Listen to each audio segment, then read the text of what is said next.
Welcome to the Quick Stop F1 podcast. My name is Tasha, and you could have been anywhere in the world, but you're here with us, and we appreciate that. Today is all about Miami GP. We did the sprint race and the quali for the GP tomorrow, so we're going to do a little bit of a debrief. But before then, if you're watching or listening, if you're new here, hit subscribe. If you want to see an ad-free episode or any of our other ad-free content, you can subscribe to our Patreon, and you also can give us some 5-star ratings on Spotify and Apple if you have been enjoying the content. All of those things help us out so much, and we really appreciate it. Today, joining me is our friend from Pitstop Fracas, Martz. I'm so excited to have you here. We are going to break down everything, but first, before we do that, how are you doing? Yeah, not too bad. Yeah? It's tough being a Hamilton fan these days, but it is what it is. We're going to get into that. I guess the first thing I want to ask, it's Miami. How in general do you feel about this track? Like, are you like a big fan of this race? We've only been here twice before. So how do you feel like it adds to the calendar, if at all? If it's not China or Japan, I don't really care about these races. Oh. China, Japan, Singapore. Yeah.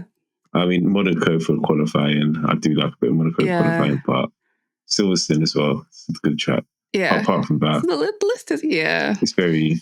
I mean, I agree with you. I don't feel like it adds anything. And especially like as an American, like I was hoping, this would be another banger, kind of like Coda, but I don't even remember, like, if you put a gun to my head and was like, tell me something about the first two races from Miami, I don't think I could tell you something, like, other than Max won them both. That's it. The only thing I remember about Miami is those boats in the middle of a car park. It doesn't make sense to me. That's it. Yeah. Not a good sign. So that being said... in Miami, it's just a networking event for billionaires. That's it.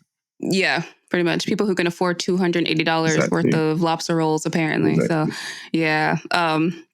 That being said, I mean, I guess, what are your thoughts on the weekend so far? We've had 4 sessions. We've had 1 practice, a sprint quali, a sprint race, and now the full quali. Like, what are your kind of overall thoughts on everything so far? It's been a bit up and down, hasn't it?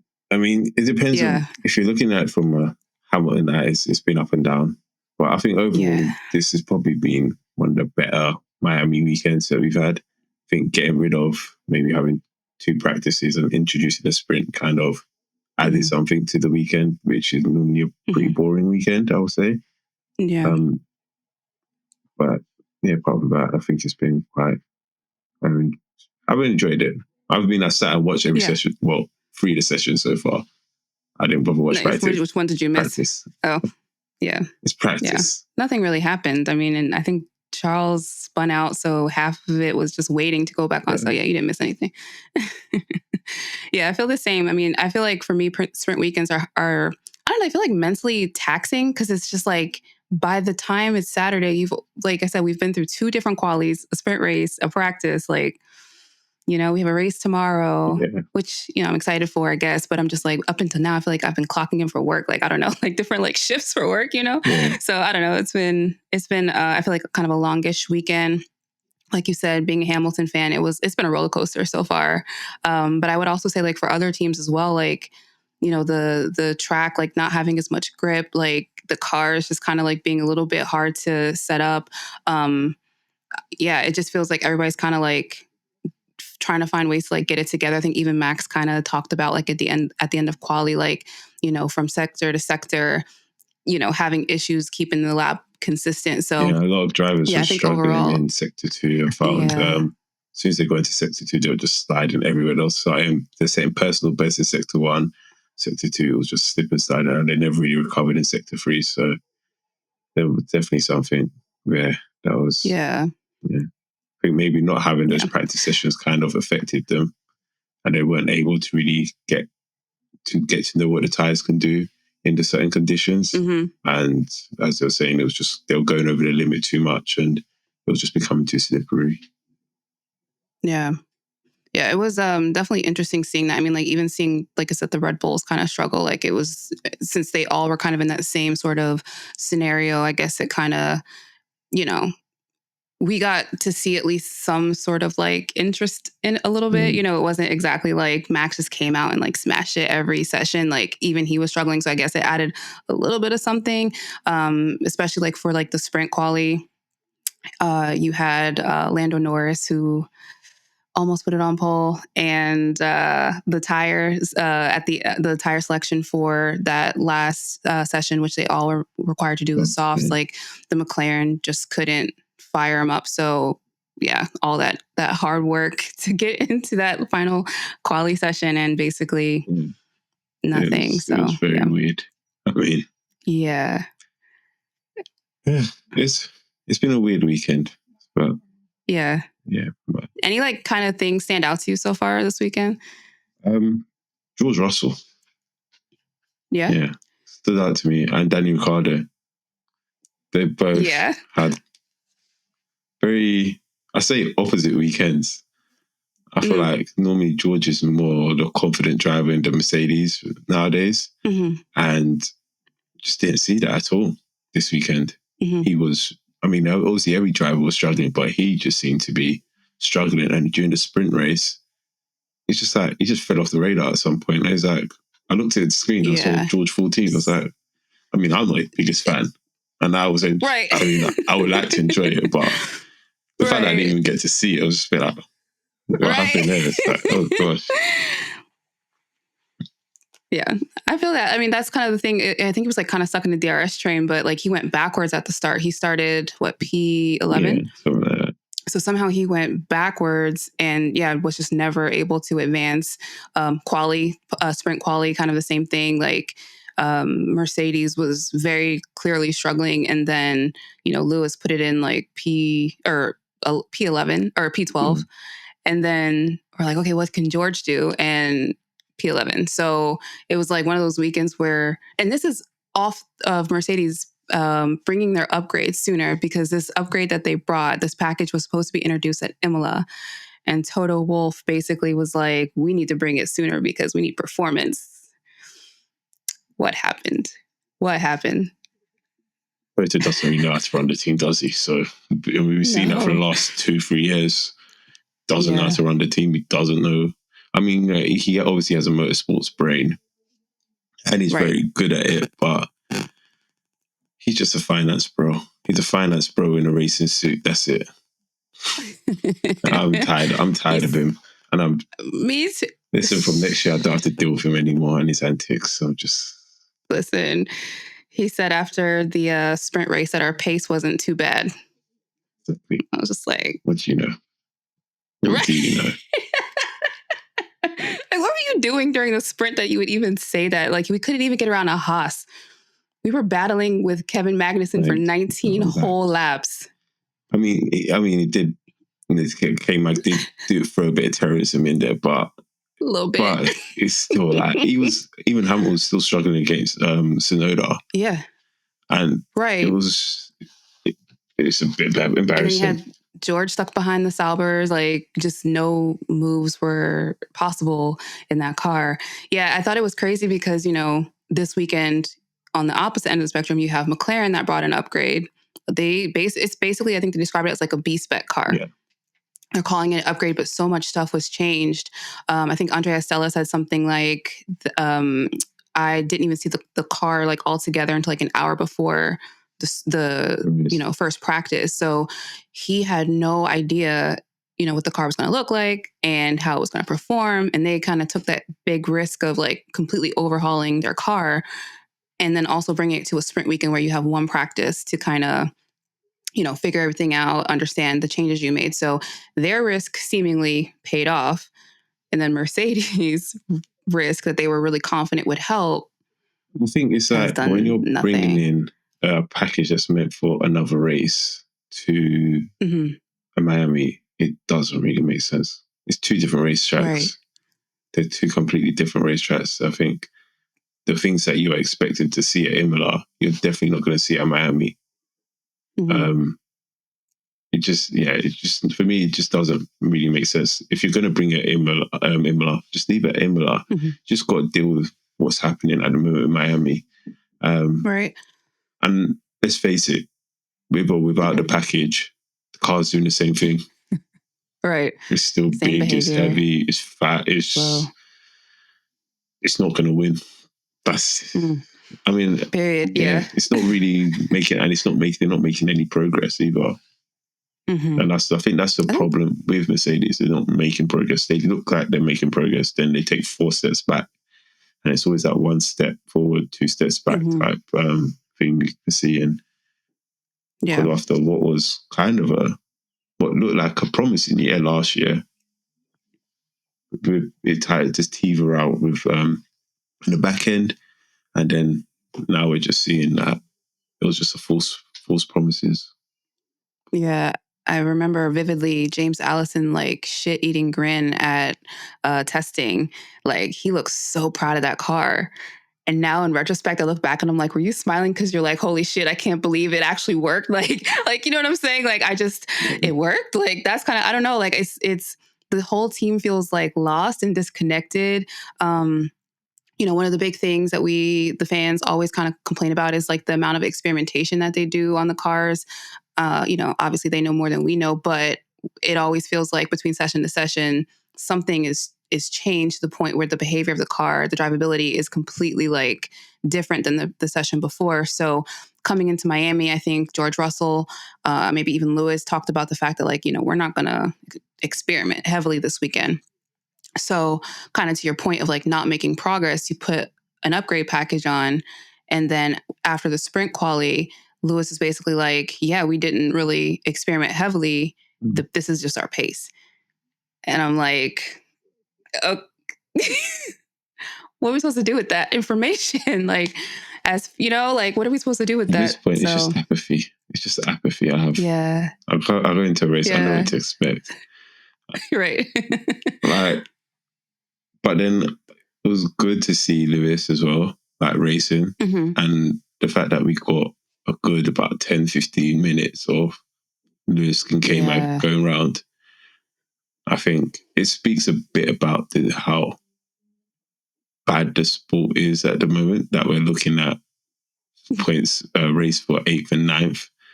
But it's like also good that we get Hamilton's still he's still the biggest driver on the grid. So we get to see him. But I mean, Max is just there. You see him for the first 3 laps. Then it was just go down and see who's battling out. And it was literally just Hamilton and K-Mag. And K-Mag was just doing everything he can for Nico Hulkenberg. George, that's how you be a teammate. But yeah, that's neither here nor there. Man, I remember I was like so pissed at the end of that sprint because I think I felt like, and I feel like I got to remember not to do this as a fan of Lewis, because like that race felt so grueling for him to earn 1 point. Like he was fighting for his life for 1 point. He gets it. And I'm like, oh, you know, it was all worth it, right? The terrorism was all worth it. We survived. That's for them to take it away. Then we get a 20-second drive-through penalty for speeding in the pit lane. Mind you, I'm like, how is he speeding in the pit lane? Like, it's a safety car. We're following. So he was like 10 kilometers per hour over so I don't know what that was about, but he definitely earned that penalty. I don't know if it was worth 20 seconds though. Like, do you have thoughts on that? It's just the Lewis Hamilton bozo gene that we see every once in a while. I'm sorry. That is it. We don't see it often, but when we see it, it is bad. I mean, that's like getting a speeding ticket in traffic. How do you get a speeding ticket in traffic?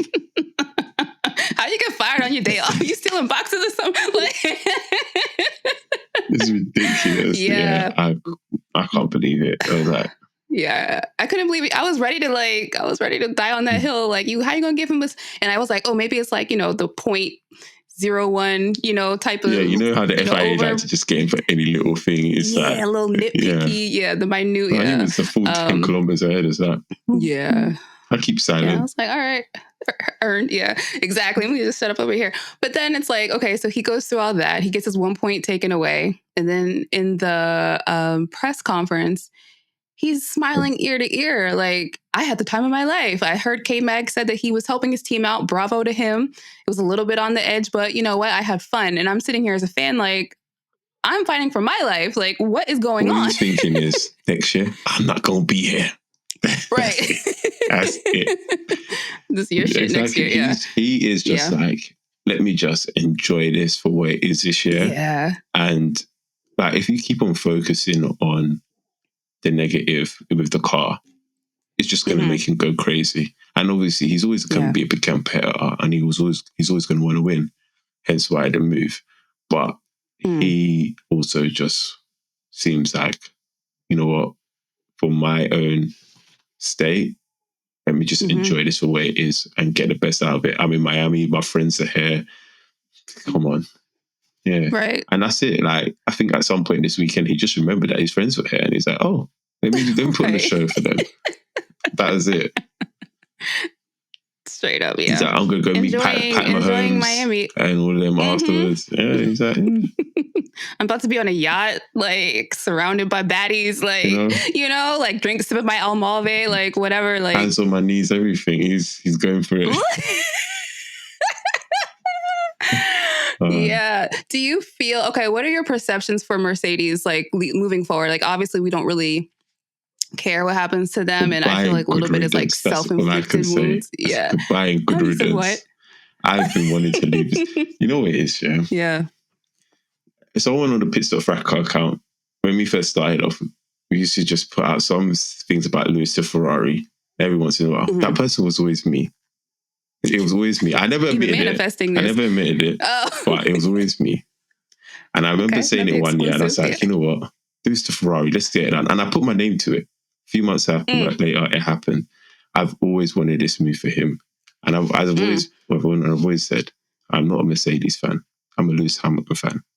I don't like Mercedes. Like, I find a lot of their cars. I don't even like their cars in general. Like, some of them are nice. You see a Mercedes on the road and you like just start mean mugging. I just don't even like it. Look, it's ugly. What's that? Right. But yeah, I mean, apart from a G-Class, I do like a G-Wagon. A little G-Wagon is pretty sick. Yeah. I just look at the rest of them like, I don't really get the hype around it. I'm more of a BMW guy. BMW, Audi. Same. I do like those. But yeah. And it's all because of Toto Wolff, and I want him to know this. You're ruining it. You're ruining it for you. Yeah. So it is a little embarrassing, I think, seeing Toto sort of groveling at Max Verstappen's feet, like with the team in the car and the shambles that, the state that it's all in. I had to give it up to Max, the quote that I'm going to paraphrase it, but like basically it was something like, there's not a check big enough that you can give me to want to drive for P5 and P6. So Toto's plans are seemingly not coming to fruition with Max. He's like me in Coco Jones's mentions on Twitter, just publicly asking for you to come here. And then she just replied back to me like, no. Right. Just curve you publicly. Yeah. This is I think what Toto did was very nasty. And I think it's like, I get it. You're trying to disrupt things, and you see a lot of disruption at Red Bull at the moment, and you're probably trying to add fuel to the fire. Capitalize it, do it in private, man. Like, how John Elkann moves. John Elkann, what does he do? He takes you to Mayfair. He sits you down. He takes you for a nice meal, whether it's Sexy Fish, Amazonica, anywhere. Just sits you down and he's like, oh, what would you like? This, what is it? I'll see what I can do. He'll go back to Italy. He might pay for you to go to Turks and Caicos, and he'll take you on holiday. Wine and dine you. Look what he's doing with Newey right now. Just wining and dining them. Right. Slowly but surely. No one knows yet. No one knew. And then all of a sudden, you get the news. And it's like, oh, Lewis Hamilton to Ferrari. No one saw that coming. Right. And then he's like, oh, Newey's leaving. Right. Oh, what do we have here? He possibly might be going to another team. Listen, John Elkann was out here making friends with Lewis's friends just so they would run in the same circles together. Like, Bo doesn't know anything about that. As I said, he's a finance bro. All he knows is, let's go. It's about making money. That's it. And they do. And he thinks he can throw money at it, and not everyone can be bought. Yeah. Well, as Max has said, which I'm like, that's embarrassing for you. Now we also are getting the news that they're potentially going to try to expedite Kimi Antonelli to out of F2 and into maybe Williams' seat to take over for Logan Sargent, potentially around Imola. I don't know, but I think Will Buxton reported and said the sources on that were pretty credible. So we may potentially see Kimi Antonelli sooner than we thought. It seems like that's kind of Toto's last kind of card. Other than that, I'm not really sure who he would get for that second seat. I think if it's not him, I think he probably looked at signs. Obviously, Alonso, he clearly talked to, and Alonso again publicly rejected him. Yeah. It's a bit embarrassing for them, really. So I think they're going for the young prodigy in Kimi, which I don't know much about him. I don't really sit there to either. Yeah, but he seems like he's the next big thing. So why not? But Logan was fighting for his life this weekend, and you could see it. He was home race, and he was home race. Yeah, he was fighting for his life, and I think he did quite well, to be honest, with what he had. Yeah. I mean, I think also Alex was struggling as well. So I mean, the whole Williams as a whole, which is crazy to me because they were my team to watch this year, just based off of what was happening last year with the team. Like they, Vals came in and made a bunch of changes, and it seemed like they were kind of turning their ship around in terms of like the development with the car and the team. And this year it just kind of feels like they can't really get it together. Like at least the start of the season just doesn't feel like stuff is like kind of being put together. Alex Albon, who was kind of like the solid driver of the team, he's making a bit more mistakes and having a little bit of a harder time. So yeah, they were my team to watch because I thought that, they were going to kind of pick up where they left off, but it seems like all around that, they're just not able to kind of like get it together. And I don't think Logan, surprisingly, is the biggest issue there at the moment. Yeah, I think there's a lot more going on at Williams than you probably know, because the Albon drop off is kind of surprising as well. I mean, we've seen it before where he's not been good in the Red Bull, but I think now it's just it's kind of going back to those days. And there's a lot more mistakes coming in. Is that because of the car, or is that just because he's not him? And he was fighting for something that he probably thought he might be able to get in terms of the Red Bull seat. And because he hasn't got it yet, it's kind of playing on him that, it's not going to happen. Yeah. The other person fighting for that Red Bull seat, allegedly, Daniel Ricciardo, had a better weekend until he didn't. I was literally in my notes. I kind of take notes during quali, and I was like, oh, is this the season? Is this like the weekend where he starts to turn the ship around? Like last race, he out shaking your head no. Yeah. Daniel Ricciardo. It's too soon. It was too soon. I think even the Visa team tweeted something like he never left, with the picture of Daniel Ricciardo holding up.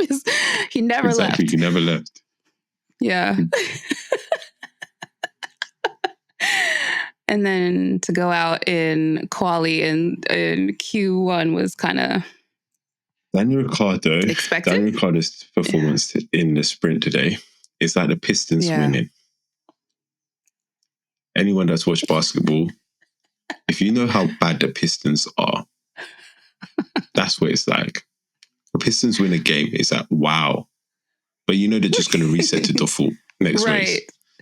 And that's what he did. It's time he goes. And I listen. I was there for Vettel when he retired. I was Vettel's biggest hater. And when he retired, I was over the moon. When Daniel Ricciardo retires, no one could stop me. No one could stop me. You're going to be insufferable. I will be there. I will be in every single one of those DR33 or whatever number he is accounts. I can't wait. You got tweets in the drafts already? Hundreds. They're gonna stop you. Like, when Twitter stops you from because you're spamming too much. That's what's gonna happen. Wow. You're going to get banned from Twitter for being a bot before the porn ones. Exactly. That's wild. Yeah. I feel like he's taking up a spot for somebody. I'm sorry. Like I was on, I don't want to say on board, but I'm just like, all right, y'all are saying that, he tested, he did a lap just as good as Verstappen or whatever the story was, the tire test that they did, whatever the story was. I'm like, y'all couldn't wait to get him back. That was all lies. Well, we see that now. You know what it is, but it's like, they realized they made a mistake in hiring Nick de Vries, and they're like, what can we do? Yeah. And they realized they had nobody in their reserve drivers. Right. And I just don't know why they just don't give it to Liam Lawson now. We've seen it.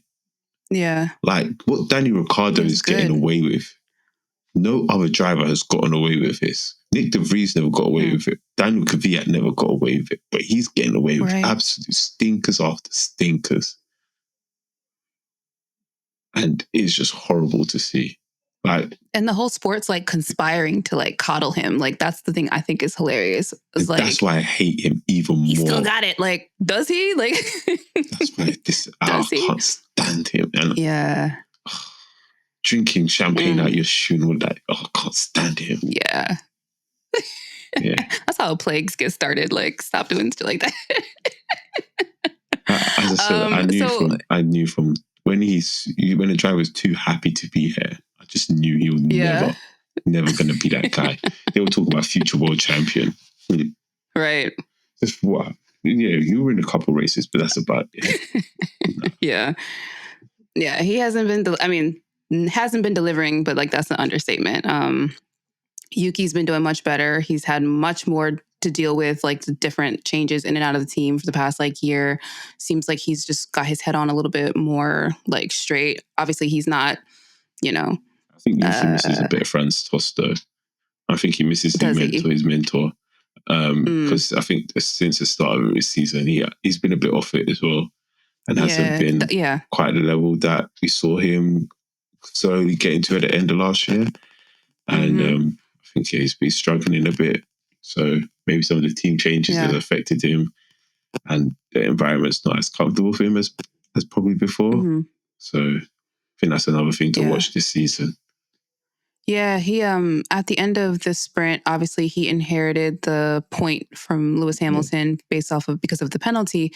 And, in the press pen, he kind of he looked a little like disappointed in himself. The interviewers like all excited, like, hey, you got a point. And he's like, yeah, but I kind of lost in battle, right? Like I didn't like earn that point. If I had finished ahead, that's what I want. So he's disappointed in his performance, but he definitely can see where he's like, I want to push myself to earn stuff like that. It's great that we got the point for the team, but I didn't really earn that how I wanted to. I guess the sprint was kind of like overall sort of boring. I mean, obviously you had the turn 1 incident with Stroll, Alonso, and then Lewis. That was fun. Then you had K-Mag. It's K-Mag terrorism. I mean, that was kind of it. So I don't know. I think that's why sprints to me, I'm like, they're all right, but I just feel like you don't really get the full like bang for your buck, I guess, that I'm looking for, because the fun is being derived from violence, basically. I've always had this thing about sprints. I always said it shouldn't be about the drivers. It should be more about the team, and it should be like one car per team.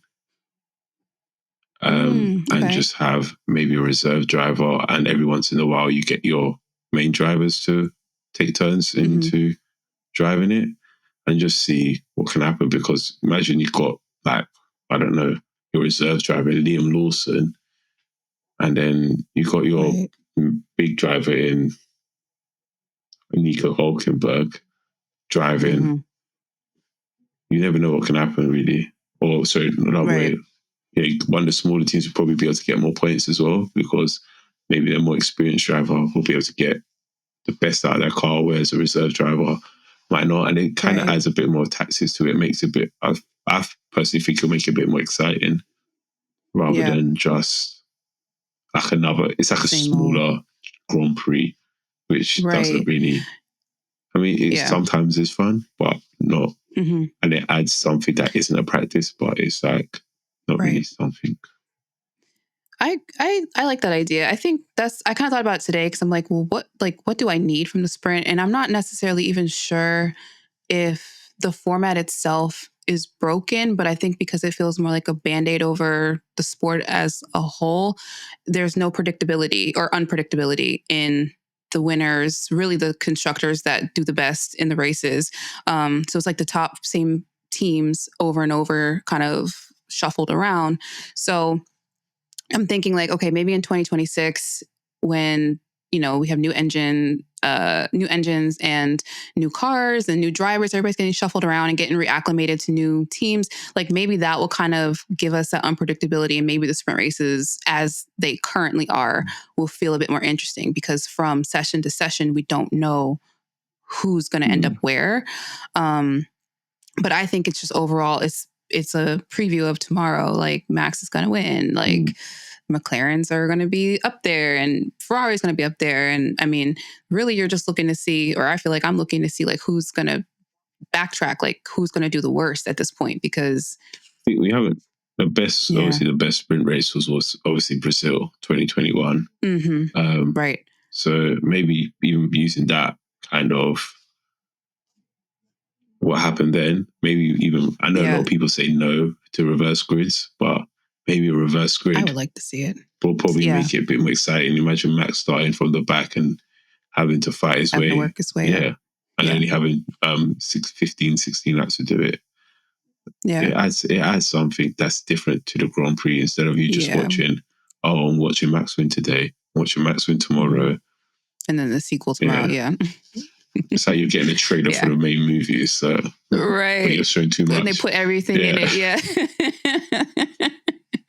Yeah. That's the sprint. I feel like for me, I just watch them and tolerate them. But then you have Stefano who's constantly threatening to add more to the calendar. And I'm just like, I think told ESPN, I don't know the full quote, so I'll paraphrase again, but something like, very, very few fans are unhappy with the sprints. And I'm like, I don't know where you got that from. Because every time I look on Twitter during a sprint, like we're just watching it because it's on, but we're not like looking forward to it, So it is just funny to me, like that he's in this own like little delusional bubble about what the fans want and threatening us constantly with more. Oh, he'll add more. He's going to probably put 10 on the grid next year. Yeah. I can see Vegas getting one if he doesn't have one already. Yeah, I'm surprised. Yeah. Mm-hmm. I think what we're going to find is the races which the more affluent. No, is it affluent? What was it? Rich? Like the rich, we're more rich. The wealthy. More wealthy. Yeah, affluence, right? Yeah, the more affluent fans come to. That's where we're going to see the sprint races. The more they make them kind of like dance, like perform, do more. Exactly. Because you're right. Who really wants to come and spend money to watch practice? No one. So for a sprint race. Yeah. So Las Vegas. Right. Yeah. That's true. Yeah, you're right. They're like making them kind of do that extra work. For just quali, I mean, I feel like not much to report there. I felt like it was kind of like anticlimactic. I mean, did you have any like overall general thoughts on quali? I think maybe 2 minutes before I found out why I was just looking at the tires on the Mercedes in Q3, and I was just like, I couldn't believe my eyes. Yeah, I couldn't believe my eyes. Okay. I was like, but then when I found out, they had no new softs, I was like, okay, that makes a bit more sense. Right. But still, just all that was left. Yeah. Yeah. Yeah, Lewis put in the sick lap in Q2 to be, he went P2 and then he ended up P3 in the session because I think Verstappen went ahead of him. But I'm like, where the hell did that come from? Where did that come from? The Mercedes don't know either. So this is the problem. Right. This is the problem. Right. We can't correlate what happens on track to any of the data that we've collected. And when good things happen, we don't know why and we can't replicate them. Like, is the best car of this era for us the W13? Like, is that kind of what I'm like? Is that kind of where, you know what I mean? Like, is that really the best that we did? And that was, I mean, looking back, minus the porpoising, you know, she got podiums, she got a race win. Like, you know, I mean, that's a questionable race, but I'm just like, it had results. I think it's still results. The W14B. That was still probably just about the better race car because it was in a more competitive environment and it was still managing to do certain things and was getting podiums as well. But this car here, oh, boy, it is something, man. It is something. Yeah. How do you feel about that? Like knowing that Mercedes, like 3 seasons in a row, like we're getting it wrong, and it almost feels like backsliding, which is crazy. Because like you said, the W14 was a much better car. And you would think like we're kind of evolving off of that. But now I remember at Bahrain or at testing feeling like, oh, the car looks more drivable. I think that was like the biggest thing for me. It was like the car just looks drivable. And then all we need to add is the performance on top. But now it seems like session to session, not even track to track, to session to session, the drivability, maybe even like lap to lap changes. And nobody knows why. And Toto Wolff says, we've made progress. He said solid progress in Japan. He's like, I know you can't see it from your televisions, but solid progress was made. And I'm like, okay. And then you kind of, I'm like, I know he's lying, but I'm like, okay, I'm going to just see what you're talking about. And then we get here and we do the upgrade and the upgrade's not upgrading. And it's just like, he's a politician. But if I call you a liar, I'm the bad guy. You know what I'm saying? He's a politician. All they know how to do is lie. Like, they'll lie to your face. I could see you, but you'll still lie to my face. And it's like, what am I going to do? I'm watching from my TV. It's not exactly that. Right. What can I do from here? Right. It's not exactly. I can only tweet. I can't build the car. I can't do stuff, you know, from Twitter. That's crazy. Any like thoughts? What they have, one thing they have gotten better at though, and can see they're improving, is their pit stops. So I'll give him that. Yes. You know. Yes. We're in the sub-3 pit stop range. Like, great work, everybody. And I'm not even being sarcastic, because if we still had shitty pit stops on top of everything, I think that would be my 13th reason, like on top of everything. Put me on the Empire State. I'm jumping off. Like, so we had like barely a fight for pole. I mean, it was between Charles, Verstappen. I think that was it. Who else was in the mix? No one. I'm not really sure, but I think it was those two. So of course, Max, pole. Yeah. Any predictions or anything else you want to talk about that you think might happen in the race tomorrow?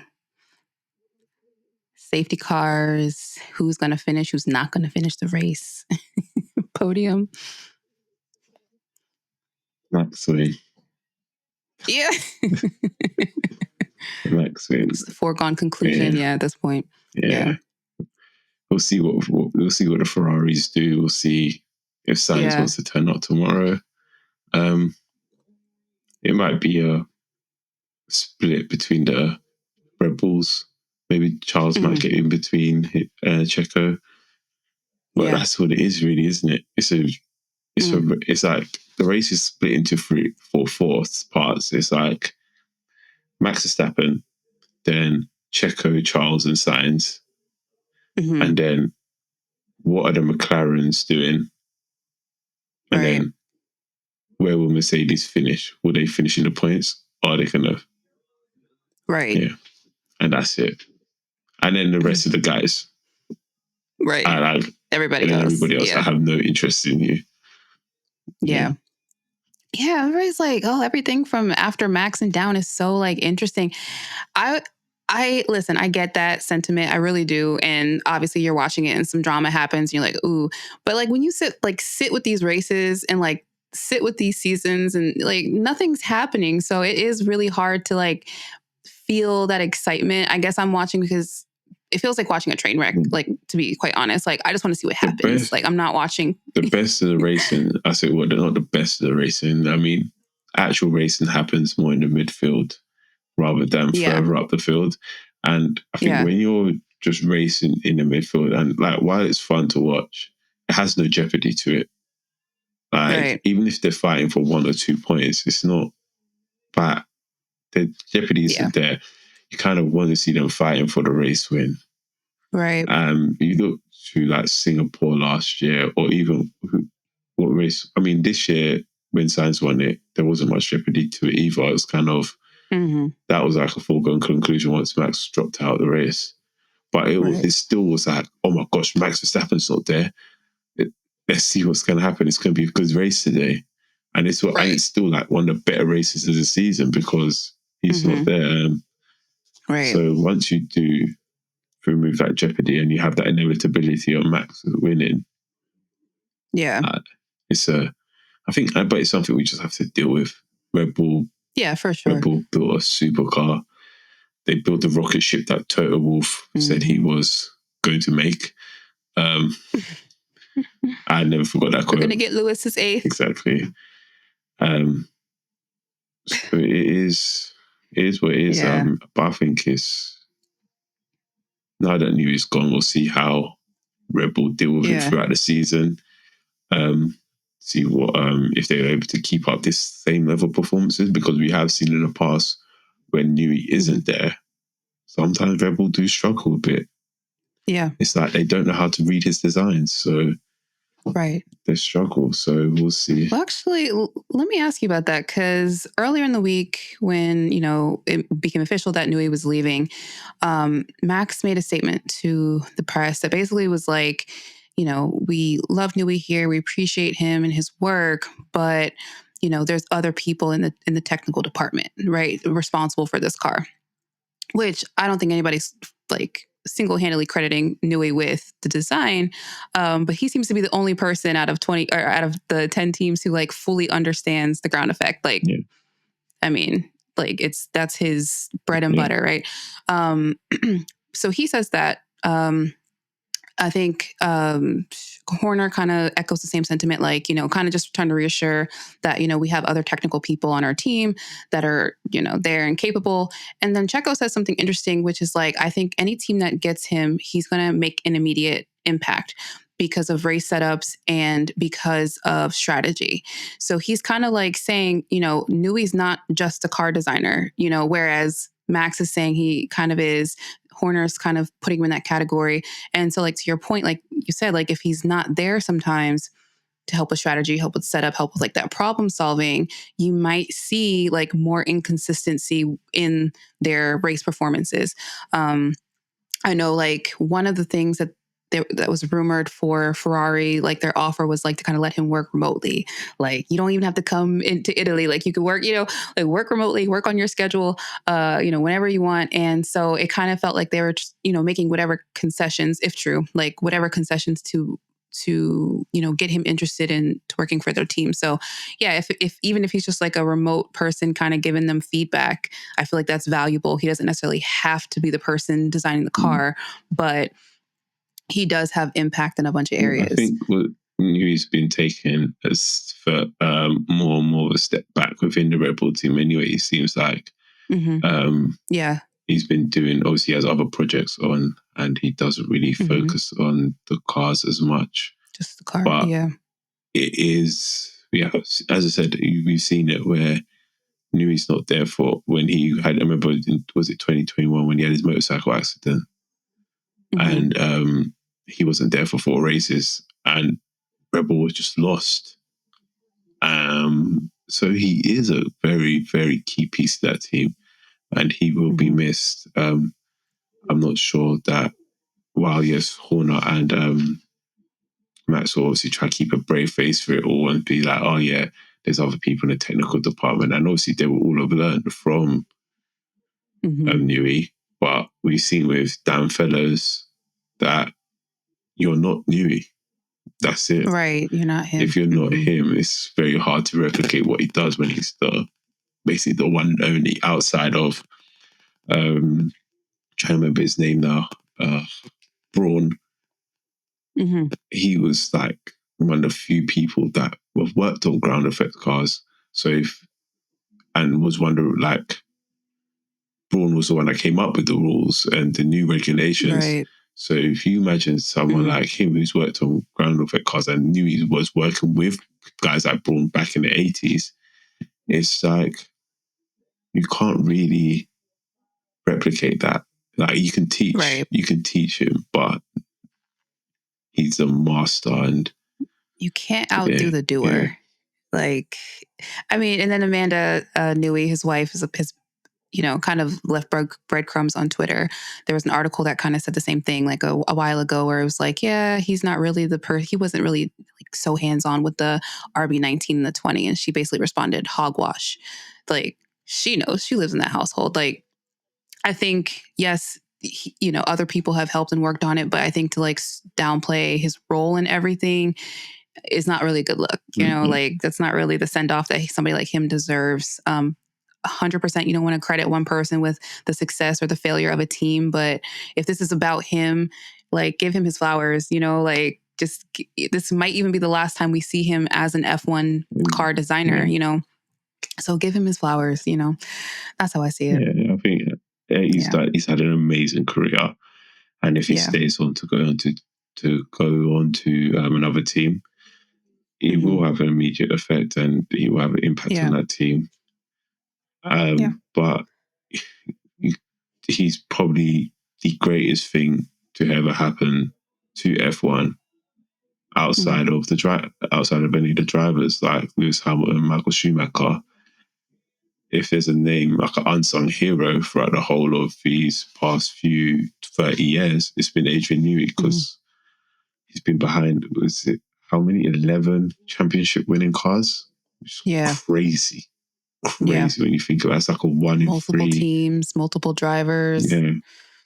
Yeah. He's one with, and he's worked with some of the best drivers as well, and they all have nothing bad to say about him. So, yeah, it'll be interesting to see what happens. I know he mentioned like he wanted to take a rest. I get it, but come to Ferrari, come hang out with the cool kids. Like come check some stuff off your bucket list. That's how I feel. I feel like his mind is so, like going all the time. He looks at a car, he sees the things that he would improve like, I feel like a mind like that, he's not going to want to rest for long. He's already drawn up the 2026 Ferrari, that notepad of his. Right. I'm telling you, exactly. Exactly. He knows. And then I feel like Lewis knows that press conference where he was like talking about how much he would love to work with Newey.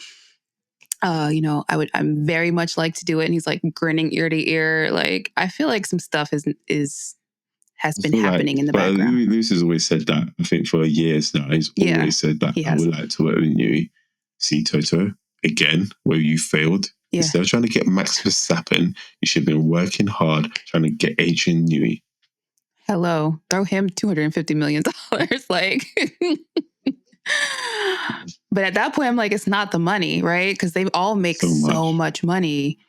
And I think Adrian already has so many hobbies. I know I watched a YouTube video randomly about a boat that he commissioned.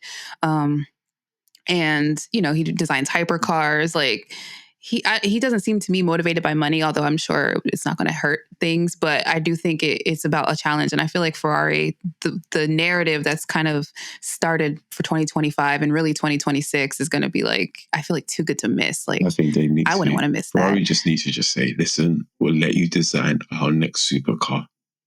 Right. Just give it, and we'll call it the Adrian Newey. Exactly. The AN whatever. The SF Newey, that's it. Mm-hmm. Well, that would be the move. Okay, let me think about my race prediction for tomorrow, because to your point, I feel like it's just gonna be the same sort of thing. I'm gonna predict Logan Sargent safety car. Like, it's his home race, so I feel like he's gonna fuck it up. Sorry. Embarrass himself in front of his parents. Yeah. Gosh. Right. Not in front of Mumsy. Gosh. And so, I think that's going to happen. I definitely Max win. I'm going to keep Checo off the podium. I think it's going to be like the McLaren. I feel like it's a little dark horse. Norris, probably like P3, P2, maybe, if he can kind of get it together. The upgrades looked really good for the McLaren. They look really fast. So I think he might end up in the podium or on the podium. And then Leclerc. And I don't know why, but I feel like Checo might not be a factor, but I think it's hard. Stranger things have happened. It's harder to make a race prediction because we haven't really got any racing data because obviously the lack of practice sessions. I mean, we have obviously the sprint, but I think the sprint, especially at the time it's been held as well a bit earlier in the day, the temperatures have changed drastically, and we saw what happened today. Guys will probably be slipping and sliding tomorrow on those hard tires. So I reckon a K-Mag safety car. I was going to say K-Mag black flag. I think they're going to... I think if he got 3 penalties and 19 laps, I think give him a full 50 and he might be out of here. They might get him out of here. Doing it for gang. He's like, that's it. He really is. I think that's so funny because weren't like K-Mag and Nico like notoriously like not friends before they were partnered together? K-Mag hasn't got a seat for next year, so he's like, let me show I can be a team player now. He's gone. Let me show I can be a team player now. Yeah, they're funny. They're anyway. Do we want to read a few tweets from Twitter and hear what everybody else has to say about the race? Can go first. We can just read a couple.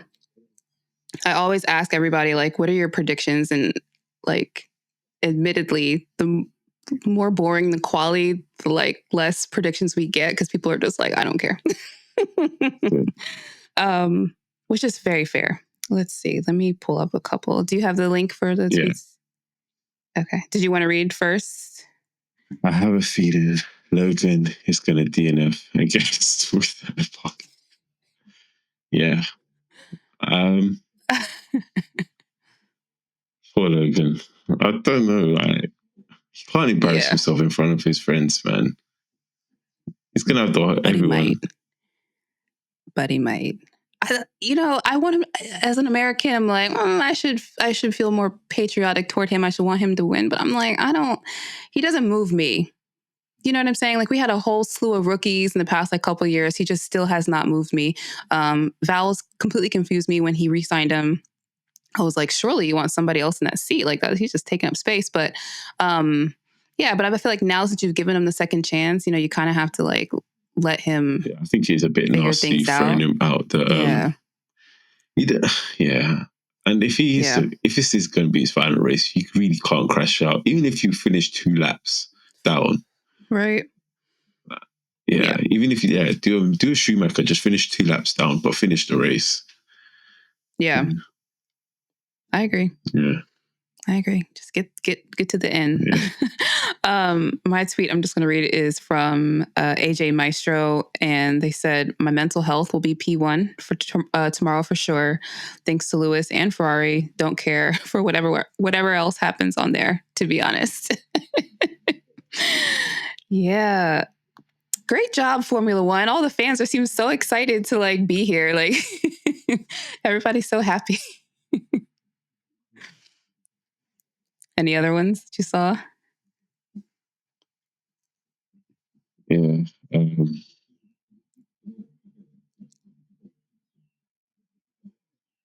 Okay. Who get it? The prediction is the new Bottas Verstappen, aka Verstappen, insert Ferrari driver hair, and Perez. Yeah. And that is literally it. It is the new bot Verstappen. Yeah. That's why I was like, maybe Norris will kind of break that up. Perez obviously has been doing much better this season than the last. Seems like he's trying harder to not be eliminated in Q1 and Q2. So, and then obviously in race trim, he's doing a bit better as well than last year. But I feel like that's a really low bar. And so that's why I'm like, I don't know. I want to see somebody else on the podium. And maybe it'll be Norris. I don't know.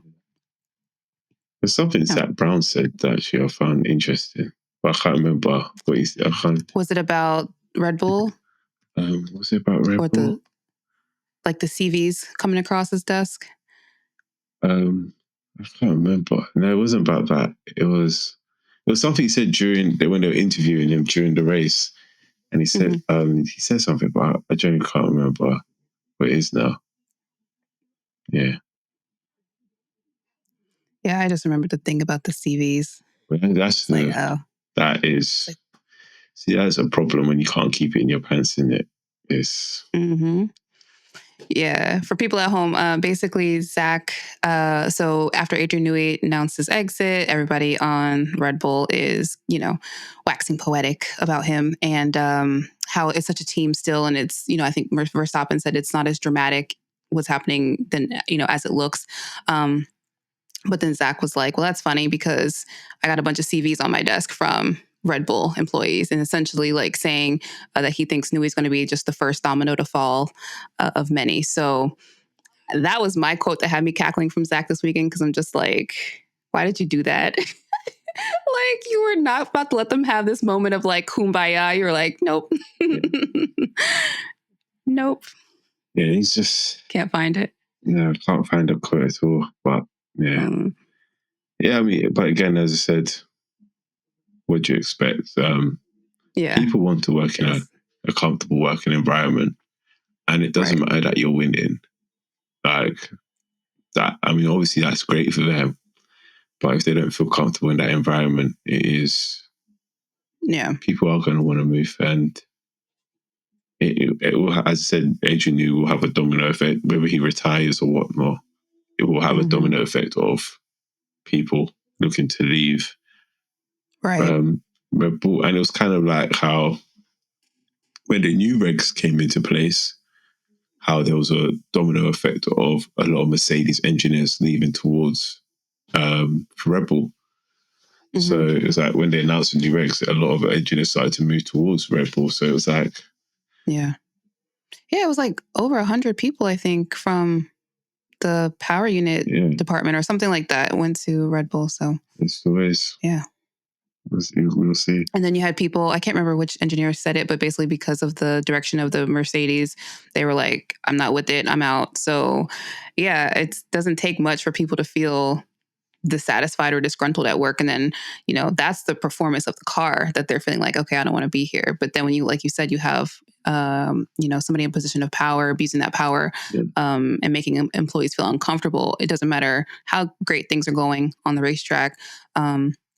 People are going to try to move around to somewhere that they feel like valued. And so whatever is happening there at Red Bull, which is kind of crazy, for as dominant as they are, as much as they're winning, to see that their team potentially could be facing such like disarray, which I do believe, because you have Yas out here every other week letting us know for a stone cold fact, like, things are not sweet here. So, as much as I think Horner and Newey came out, like basically the way that he had brought out Jerry after, I was at Singapore, he brought his wife out to tell everybody, to show people like, oh, things are great here. There's no beef.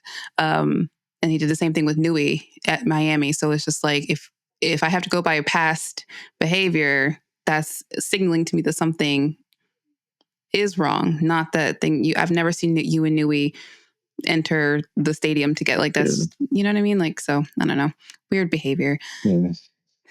Any more thoughts before we go? I think Crofty was very nasty on commentary today. Especially with the race, the incident on the first lap, just trying to put the blame. But it's like, no, solely on Lewis. It's not like Lewis went for a gap. Yeah, it was a very tight space, but there was enough. The accident was caused because obviously Alonso had nowhere to really go. He was getting squeezed on one side. He was Hamilton was coming on the inside. There's no real place for him to go, and it is a racing incident. To say, oh, it's solely on Hamilton's fault. Well, Lance didn't really give Alonso enough space to move over. And that kind of just trickled into the fact that Alonso had to basically push into Lance, and Lance just went into the back of Norris. And just kind of... I thought so too. The fact that they just kept Brundle was like that too. He kept, like, at the end especially, he was like kind of like upset that K-Mag was getting all these penalties. He kept calling it hard racing, like it's just hard racing. But he's like, but then at the turn one incidents, people drove away without a penalty.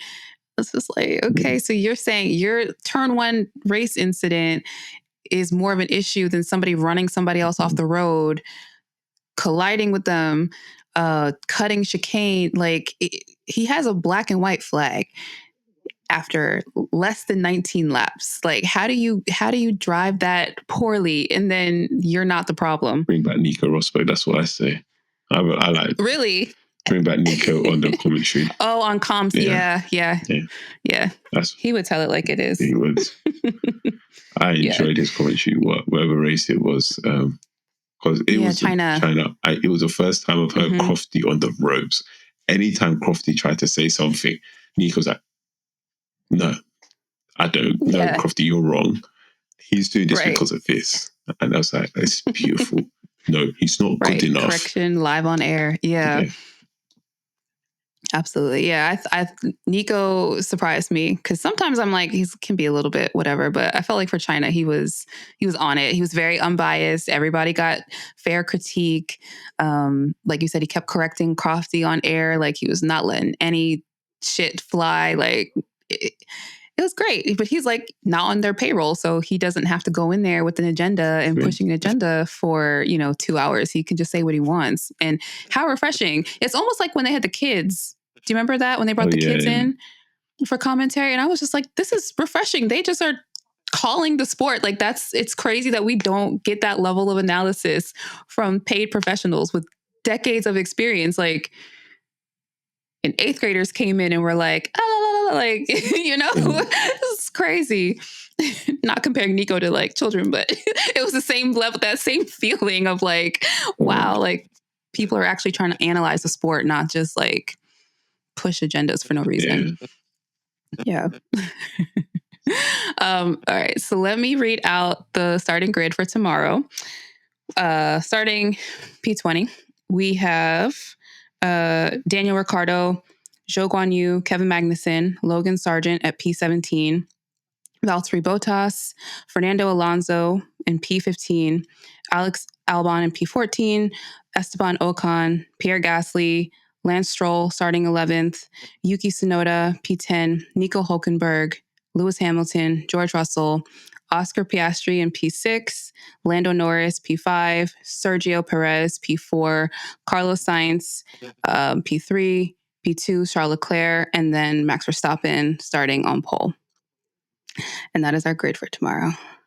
Hopefully it's a good race. We'll see. Hopefully some action. Martz, thank you so much for being on with me. I really appreciate talking to you about all this because I feel like we have all the same thoughts, especially with Mercedes and Toto. Like, Thank you for having me. Where can, of course. Where can everybody find you online? You can find me at Pitstop Fracas. I know we haven't been as regular with the pods. We're dropping once a month now. But yeah, you can find us at Pitstop Fracas on pretty much every platform. TikTok, Instagram, Twitter, X, whatever they want to call it nowadays. And there'll be more content coming soon. Nice.